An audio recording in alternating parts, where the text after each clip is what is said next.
How to delete Coinbase account. So if you have decided that you would like to delete your Coinbase account, normally you can open the Coinbase app, or you can also go to coinbase.com, then click on the profile icon here and simply go to settings. Now once you're here inside settings, you will see a couple of other information here, right?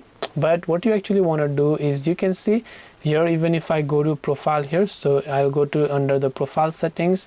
Here you can see there is not an option to delete my account, but what you have to do here is go under profile. You'll be taken to the new tab, and under it you'll find close account that says close account. So you want to make sure to click on this option, enter your password and click on close account, and your Coinbase account will get successfully deleted or closed.